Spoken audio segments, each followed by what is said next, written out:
सुख में जीवन की कहानी। सभी लोग यही सोचते हैं कि उनका जीवन बहुत अच्छे से कट जाए, लेकिन अच्छे से जीवन बिताने के लिए हमें कुछ ऐसा चाहिए जिससे किसी को कोई परेशानी न हो। अच्छा जीवन क्या है? बहुत से लोग इस बारे में नहीं जानते क्योंकि वह समझ नहीं पाते कि जीवन में क्या ज़रूरी है, जो उन्हें अपनाना चाहिए। जीवन में क्या ज़रूरी है आप जानते हैं? सबसे पहले जीवन को आप बहुत ही सिंपल बनाएं।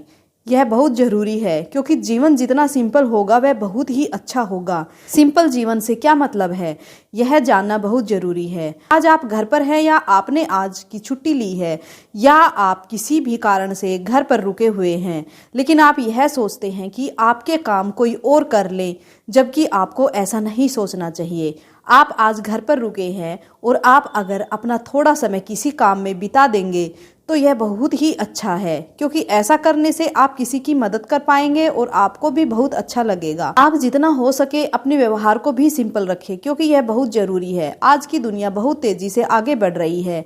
हम यह नहीं कहते कि आप जिंदगी के साथ न चलें, आप अपने निरंतर प्रयास को जारी रखें, अपने काम को पूरा करें और सभी के साथ वक्त बिताएं। यह बहुत ज़रूरी है। जिंदगी का क्या भरोसा है, पता नहीं कब यहाँ से चलना पड़े। इसलिए अगर आप जितना समय यहाँ पर बिताते हैं उसका सही उपयोग आपके लिए बहुत ज़रूरी है। अगर आप ऐसा करते हैं तो बहुत अच्छे से जीवन को बिता पाएंगे। सुख में जीवन की कहानी आपके लिए नई दिशा प्रदान कर सकती है। इसको पढ़ने पर आपको सही राह भी मिलेगी और आपका जीवन भी बहुत अच्छा बीतेगा। जो कमी हमारे जीवन में है वह पूरी हो जाएगी। इससे आप अपना सिंपल जीवन बिता पाएंगे। एक गांव में एक परिवार रहता था। उस परिवार में एक लड़का और उसके माता पिता रहते थे। पिता किसान था और अपने बेटे को भी खेती के बारे में सिखा रहा था। जीवन अच्छा चल रहा था, सभी लोग घर पर खुश थे। एक दिन लड़के के लिए एक रिश्ता आया और किसान ने सोचा कि अब अपने लड़के का विवाह कर देना चाहिए। अब हमारा लड़का खेती भी अच्छे से जान गया है और उसे काम करने में कोई परेशानी नहीं होगी। किसान भी यही सोचता था और किसान की पत्नी थोड़ी अलग विचार रखती थी। किसान की पत्नी ने कहा कि हमें सोच कर ही रिश्ता करना चाहिए, हमें पहले देख लेना चाहिए तभी आगे बढ़ना चाहिए। किसान ने अपनी पत्नी से कहा कि अब तुम्हें अपने व्यवहार में बदलाव लाना होगा। अभी तक हम सभी एक साथ रहते थे और कोई परेशानी नहीं थी। अब लड़के का विवाह हो रहा है, इसलिए हमें भी उनके अनुसार ही रहना होगा। पत्नी ने जब यह सुना तो कहने लगी कि क्या हमारा जीवन अब बदल जाएगा? क्या इससे हमारे व्यवहार में बदलाव आएगा? हम पहले की तरह क्यों नहीं रह सकते? हमें बदलना क्यों चाहिए? किसान बहुत ही समझदार था। उसने कहा कि अब तक हमारा बेटा हमारी हर बात को मानता था, लेकिन अब लड़के की शादी होगी तो कुछ बातों में बदलाव आएगा। यह बदलाव क्यों होगा तुम्हें पता है? पत्नी ने अपने पति की बात पर गौर किया मगर कुछ समझ नहीं आया था। जब हमारे लड़के की शादी होगी तो वह इस दुविधा में फंस सकता था कि हमारी बात माने या अपने पत्नी की बात माने। अगर वह हमारी बात मानता है तो पत्नी को बुरा लग सकता है, अगर वह पत्नी की बात माने तो हमें बुरा लग सकता है।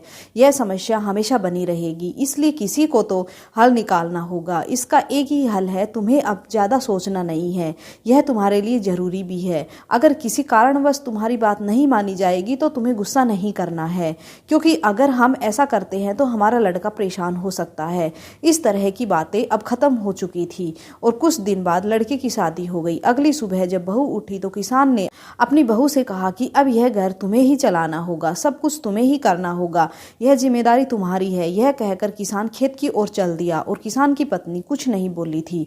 उस दिन बहू ने खाना बनाया और उस खाने में नमक अधिक पड़ गया था। जब किसान घर आया तो लड़के और किसान ने खाना खाया। लड़के ने जब नमक अधिक था तो पिताजी की ओर देखा और कहा कि आप देख रहे हैं। पिताजी ने कहा कि कुछ भी कहने की जरूरत नहीं है, चुपचाप खाना खा लो।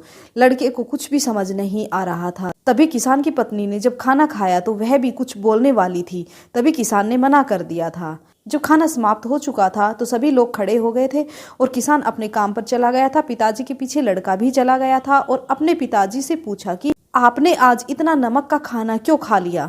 पिताजी ने कहा कि तुम्हें भी यह सोचना चाहिए कि अगर तुम सबके सामने अपनी पत्नी को बुलाकर यह कहते तो क्या उसे अच्छा लगता? हो सकता है कि जल्दबाजी में ऐसा हो गया हो, इसलिए हमें बिना कुछ कहे बात को समझ लेना चाहिए। इससे ही सब कुछ अच्छा होता है। जब लड़के की पत्नी ने खाना खाया तो उसे भी पता चल गया था, और जब सभी लोग शाम को खाना खाने लगे तो लड़के की पत्नी आई और उसने कहा कि मुझे माफ कर देना, आज मैंने खाने में अधिक नमक कर दिया था। पिताजी ने कहा, इसमें कोई गलती नहीं है, जब हमसे ऐसा हो सकता है तो तुमसे क्यों नहीं। सबके चेहरे पर मुस्कान नजर आ रही थी, ऐसा लग ही नहीं रहा था कि कुछ हुआ है। शायद हमें भी जीवन को सरल बनाना चाहिए, न कि उसे मुश्किल करना चाहिए। सुखमय जीवन की कहानी। अगर आपको यह कहानी पसंद आई है तो लाइक ज़रूर कीजिएगा, और इसी तरह की वीडियो के लिए प्लीज़ चैनल को सब्सक्राइब कर लीजिएगा। और अगर आप लास्ट तक आ ही गए हैं तो आप कहाँ से हैं ये कमेंट बॉक्स में कमेंट ज़रूर कीजिएगा।